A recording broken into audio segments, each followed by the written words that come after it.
तो आज हम लोग शुरू करने जा रहे हैं मोदी जी के शपथ ग्रहण समारोह जो है ये 9 जून को होने वाली है, यानी कि 9 जून आज शाम को 7:15 में।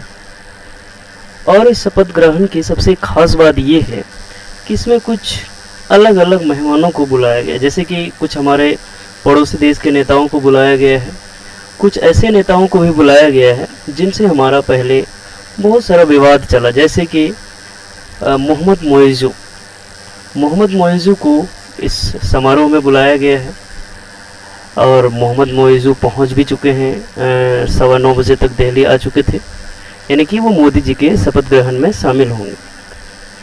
इसके बाद दूसरा जो सबसे बड़ा नाम है वो है कांग्रेस के राष्ट्रीय अध्यक्ष मल्लिकार्जुन खड़गे।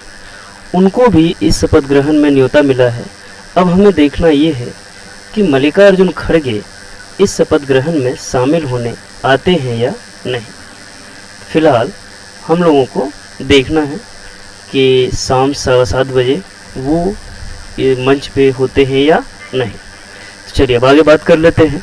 इस शपथ ग्रहण में कुछ बड़ी बड़ी बातें हैं, जैसे कि अगर आप देखें मोदी जी के पिछले 10 साल के अगर शासनकाल को देखेंगे आप, तो 2014 में मोदी जी पहले प्रधानमंत्री बने थे, पहली बार बने थे। उसके बाद 2019 में दूसरी बार बने थे, दूसरी बार शपथ लिए थे।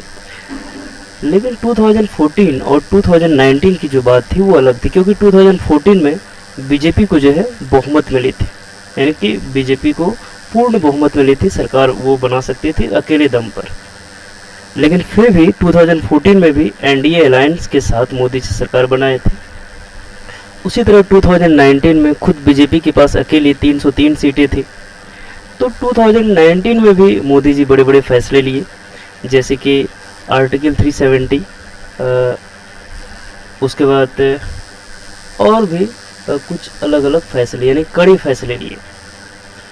लेकिन इस बार जो मोदी जी को मिला है मैंडेट, वो सिर्फ बीजेपी को अकेले नहीं मिला है। बीजेपी को सिर्फ 240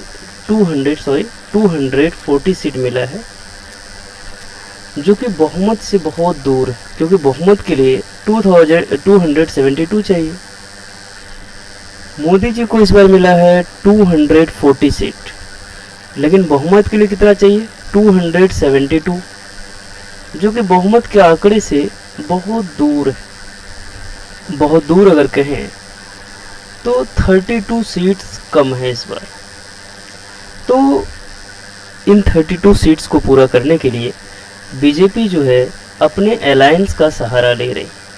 अपने अलायंस में उसके सबसे बड़े जो अलायंस पार्टनर है इस बार टीडीपी, यानी कि चंद्रबाबू नायडू की जो पार्टी है, उनका जो है 16 सांसद है। और उसका जो दूसरा बड़ा अलायंस है बीजेपी का, सबसे बड़ा जो है साथ देने वाला गठबंधन का जो पार्टी है वो है नीतीश कुमार, जो कि बिहार से हैं, जनता दल यूनाइटेड के अध्यक्ष हैं और खुद बिहार के मुख्यमंत्री हैं। और उनके पास कुल 12 सांसद हैं। अगर इनको आप जोड़ दें तो 28 हो जाता है। इसी में से इसके बाद तीसरे नंबर पे है चिराग पासवान एलजेपी, जिनका जो है स्ट्राइक रेट है वो 5/5, यानी कि 5 सीट से लड़े थे और 5 में से 5 जीत गए। तो ये 3 बड़े अलायंस हैं बीजेपी के। जीतन राम मांझी है, जिनके पास जो खुद अकेले सांसद हैं, उनके भी मंत्री बनने के काफ़ी चांसेस। तो अगर हम लोग आगे बात करें तो प्रधानमंत्री रह चुके नरेंद्र मोदी लगातार तीसरी बार आज राष्ट्रपति भवन में प्रधानमंत्री पद की शपथ लेंगे, यानी कि तीसरी बार लेंगे। और ये एक बहुत बड़ा हिस्ट्री बनने जा रहा है, बहुत बड़ा रिकॉर्ड बनने जा रहा है। क्यों? क्योंकि पंडित जवाहरलाल नेहरू के बाद प्रधानमंत्री नरेंद्र मोदी पहले ऐसे नेता है जो लगातार तीसरी बार प्रधानमंत्री बनने की शपथ ले रहे हैं। पंडित जवाहरलाल नेहरू के बाद मोदी जी पहले ऐसे नेता है, यानी कि अगर पंडित जवाहरलाल नेहरू को जोड़ दे तो दूसरे नेता होंगे। पंडित जवाहरलाल नेहरू ही ऐसे पहले ऐसे नेता थे जो उन्होंने तीसरी बार जो है प्रधानमंत्री पद की शपथ लिए थे। उसके बाद दूसरे नंबर पे मोदी जी ही आते हैं, जो लगातार तीसरी बार प्रधानमंत्री पद की शपथ लेने वाले हैं। आज शाम 7:15 बजे प्रधानमंत्री बनने जा रहे हैं। प्रधानमंत्री की शपथ ग्रहण समारोह आज 9 जून यानी 9 जून को 7:15 का राष्ट्रपति भवन के परिसर में होना है। शपथ ग्रहण समारोह के लिए दिल्ली में जो है सुरक्षा के जो है कड़े इंतजाम किए गए। कई विदेशी मेहमान भी पीएम मोदी की शपथ ग्रहण समारोह में शामिल होने जा रहे हैं। तो विदेशी मेहमान कौन कौन होंगे, लेकिन उससे पहले हम लोग चर्चा कर लेते हैं कि मोदी जी है उनके मंत्रिमंडल में कौन कौन लोग शामिल होंगे। तो मोदी जी की कैबिनेट में टोटल इस बार जो शामिल होने की उम्मीद है, टोटल 40 नामों की सूची का अनुमान लगाया गया है। फिलहाल आज यानी आज शाम में 40 नामों की सूची हुई है उजागर। प्रधानमंत्री मोदी के साथ ले सकते हैं शपथ, यानी कि 40 ऐसे नाम हैं, यानी 40 ऐसे सांसद हैं जो मोदी कैबिनेट की शपथ ले सकते हैं, यानी कि मोदी जी के मंत्रिमंडल में शामिल हो सकते हैं। मोदी सरकार के तीसरे कार्यकाल में शामिल होने वाले मंत्रियों की सूची सामने आ गई है। आज शाम राष्ट्रपति भवन में आयोजित मनोनीत प्रधानमंत्री नरेंद्र मोदी के शपथ ग्रहण समारोह में उनके मंत्रिमंडल के शामिल होने वाले 40 मंत्रियों के नाम तय हो गए हैं, जिन्हें नरेंद्र मोदी के साथ पद और गोपनीयता की शपथ लेनी। दूसरी बात हम लोग बात करेंगे, इसमें से जो सबसे युवा मंत्री होने वाले हैं इस बार, वो है टीडीपी के कोटे से, और वो मंत्री युवा सांसद राम मोहन नायडू इस बार युवा मंत्री होने वाले हैं। ये कहाँ से? टीडीपी। हमने पहले ही बात किया था कि जो एनडीए अलायंस में जो सबसे बड़े पार्टनर, सबसे बड़े तो बीजेपी है एनडीए अलायंस में, बीजेपी जो 240 सीटें लाई है। उसका दूसरे नंबर का जो सबसे बड़ा पार्टी है वो है टीडीपी। कौन है? टीडीपी, जिनके पास 16 सांसद हैं। ये टीडीपी के कोटे से ये जो है राम मोहन नायडू ये शपथ लेंगे और ये युवा नेता होंगे, युवा मंत्री होंगे, क्योंकि ये बहुत कम उम्र के। मोदी सरकार 3.0 में टीडीपी कोटे से मंत्रिमंडल शामिल किए जा रहे हैं। सबसे कम उम्र सांसद राम मोहन नायडू ने एक बयान में कहा है कि उनकी कोई मांग नहीं है और आरक्षण को लेकर उनकी स्टैंड में कोई बदलाव नहीं हुआ है।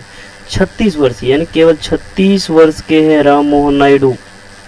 36 वर्षीय सांसद राम मोहन नायडू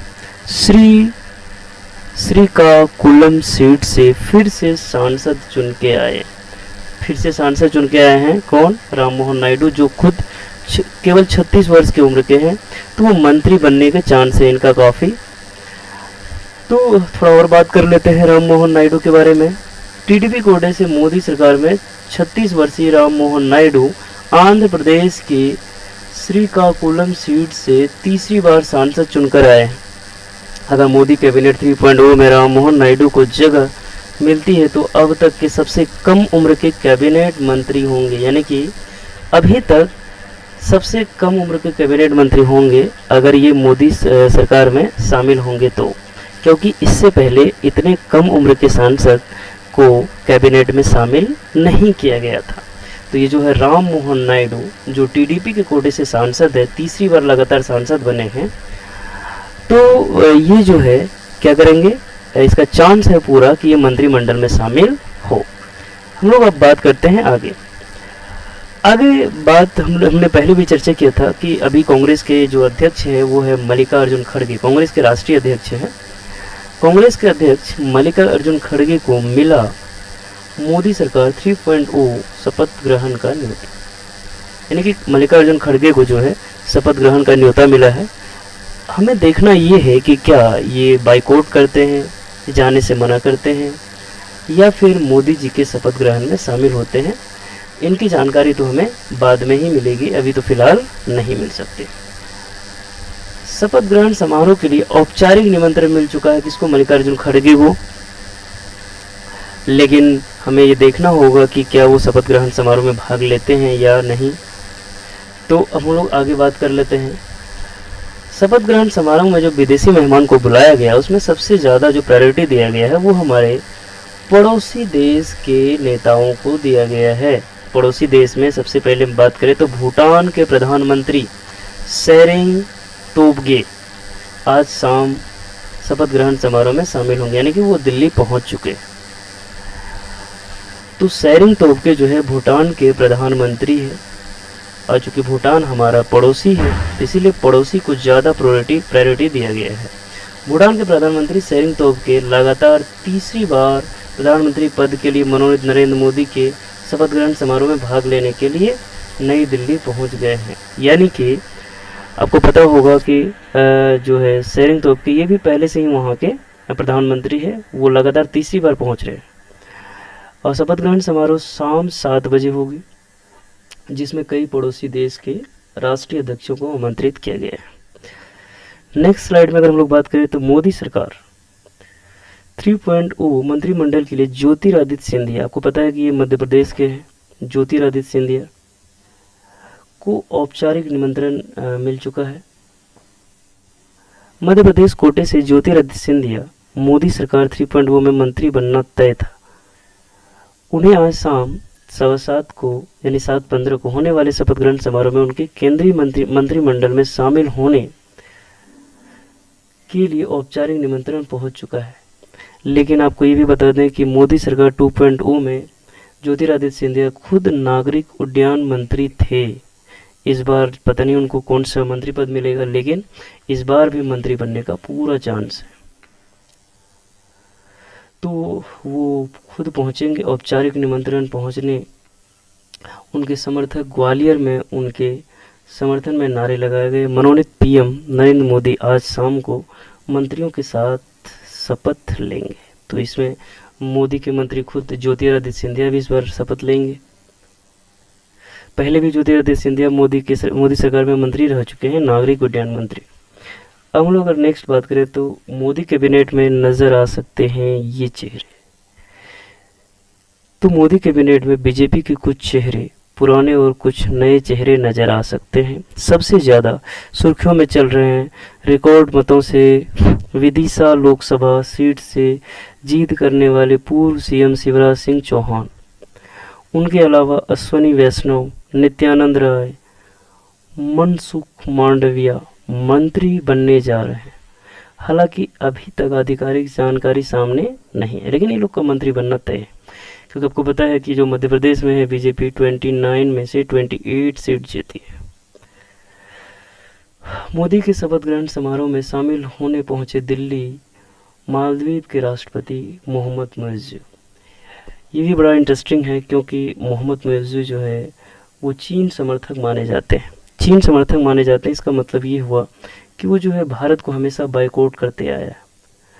उनका खुद चुनाव, जब मुइज़्ज़ू का चुनाव चल रहा था मालदीव में, वो खुद जो जीते हैं भारत को बायकॉट करके आउट इंडिया का नारा दिया था उन्होंने।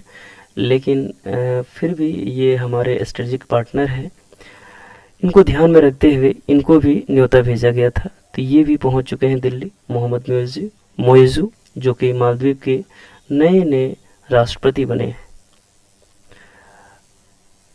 तो इनमें इंटरेस्टिंग बात ये है कि कई उतार चढ़ाव आए। राष्ट्रपति मोहम्मद मुइज़्ज़ू नरेंद्र मोदी सरकार के तीसरे कार्यकाल के शपथ ग्रहण समारोह में शामिल होने के लिए दिल्ली पहुंच चुके हैं।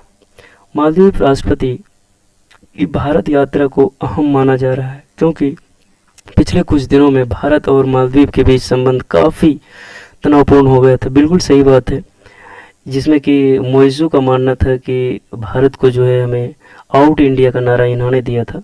मुइज़्ज़ू वहाँ के लोगों को भड़का रहे थे कि आउट इंडिया, यानी कि भारत के कुछ सैनिक वहाँ हैं जो वहाँ के, यानी कि जो मालदीव है, मालदीव की ही सुरक्षा में है। लेकिन फिर भी इन्होंने एक नैरेटिव क्रिएट किया कि आउट इंडिया। तो इसमें से वो वहाँ इलेक्टेड होके आए हैं, जीत के आए हैं।